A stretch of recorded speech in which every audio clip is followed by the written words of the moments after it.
ايه علاج اعوجاج العمود الفقري؟ عندي الام فظيعه جدا وخاصه وسط الظهر. وهي هنا تقصد اعوجاج او الاعوجاج الجانبي او الانحناء الجانبي بالنسبه لنا للعمود الفقري او اللي احنا بنسميه الاسكليوزس. ليه بنحدد النقطة دي؟ لأن احنا عندنا نوع تاني بالنسبة لنا من الانحناء، هو الانحناء الأمامي للعمود الفقري اللي هو الكيفوزس أو اللي احنا بنسميه الأتب. وبناء عليه المشكلة دي ده كلام، والمشكلة بتاعت الانحناء الجانبي ده كلام تاني خالص. احنا هنا بنتكلم عن الانحناء الجانبي بالنسبة لنا للعمود الفقري. الانحناء الجانبي بيبقى فيه انحناء شديد بالنسبة لنا في العمود الفقري، واحنا بنتعامل في العلاج. طبعا الموضوع ممكن ما يكونش باين في الاول بالنسبه للشخص المريض، ممكن يكون المريض عنده اعوجاج في العمود الفقري وهو مش حاسس لان هو لسه بسيط، بس هو لسه مفيش شكل ظاهري في الفورمولوجيكال او في شكله الخارجي، مفيش حاجه توحي ان احنا عندنا اعوجاج في العمود الفقري. يعني الكتف مش اعلى من الكتف، المريض ما بقاش ينحني كده ويحس ان ظهره معوج، او ان هو ما حسش ان هو قصر شويه. الكلام اللي احنا بنسمعه بالنسبه لنا للمرضى مش شرط خالص ان هو يكون لازم يبقى الكلام ده موجود عشان اقول ان انا عندي اعوجاج في العمود الفقري.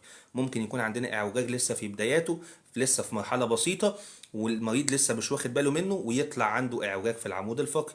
طب احنا بنحدد ازاي درجه الاعوجاج؟ بنحدد من خلال زاويه معينه كده احنا بنسميها الكوبس انجل.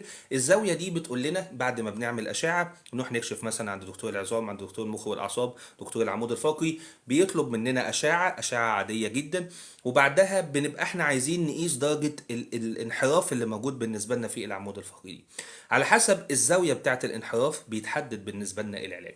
في الحالات الضعيفه للمتوسطه بيتحول لدكتور العلاج الطبيعي والتاهيل. والعلاج الطبيعي واحنا بنتكلم عن انحناء العمود الفقري سواء كان في الحالات الخفيفه او في الحالات الثقيله، سواء كان سي شيب او اس شيب، انواع انحراف العمود الفقري، جلسات العلاج الطبيعي والتاهيل فيها بتبقى مهمه جدا جدا جدا عشان توقف اول حاجة الانحناء من ان هو يسوق، ده رقم واحد. رقم اتنين، ترجع العمود الفقري لوضعه الطبيعي بقدر المستطاع ونعالج انحناء العمود الفقري. هو ممكن يتعالج، ممكن يتعالج بمشيئة الله، ما فيهاش اي مشكلة.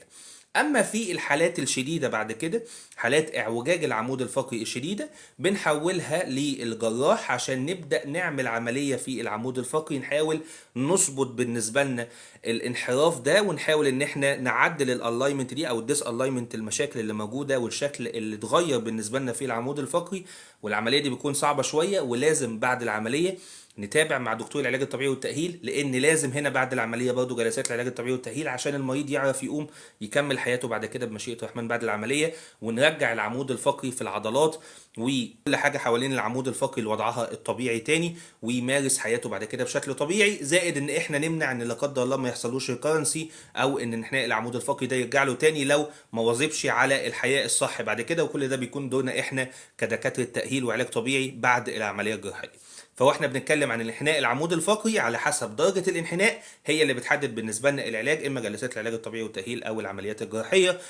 بس في نقطة هنا انا حابب اقولها. العمود الفقري من المشاكل، وانا بتكلم عن الانحناء الجانبي برضو، من المشاكل اللي صعبة قوي، ومن اكتر الاسباب اللي بتؤدي لده بالرغم من صعوبتها هي الوضعيات الغلط في العمود الفقري. واكتر وضعية احنا بنشوفها بالنسبة لنا مثلا لما بيكون ناس صغيرة في السن، أطفال أو أولاد أو بنات لسه صغيرين في السن، حتى لسه موصلوش ل20 سنة، بيكون عندهم إعوجاج في العمود الفقري. وضعية معينة كده اللي هو بيكون نايم على بطنه بيذاكر على السرير، نايم على بطنه رافع راسه كده هو بيذاكر. الوضعية دي صعبة ووحشة وضررها شديد جدا جدا جدا، ومن اكتر الوضعيات اللي بتسبب بالنسبه لنا ده. طبعا في عوامل كتير كمان بتؤدي بالنسبه لنا لانحداء العمود الفقري، زي ان التغذيه بالنسبه لنا ما بتكونش سليمه، زي نقص الكالسيوم وهشاشه العظام اللي ممكن تؤدي بعد كده ان المريض يخش في انحناء العمود الفقري. دي كلها من العوامل اللي بتساعد، ولكن لازم ناخد بالنا ان من اهم الاسباب واول الاسباب اللي بتؤدي بالنسبه لنا الموضوع ده هي الوضعيات الغلط، وخاصه النوم على البطن. لما تيجي كده بتذاكر على السرير او بتعمل اي حاجه على السرير او قاعد على اللابتوب، كل الوضعيه دي وضعيات غلط تماما. فلو حد فيكم كان بيعملها يا ريت يوقفها، لان هي في الاخر هتسبب له مشاكل في ظهره بنسبه 100%.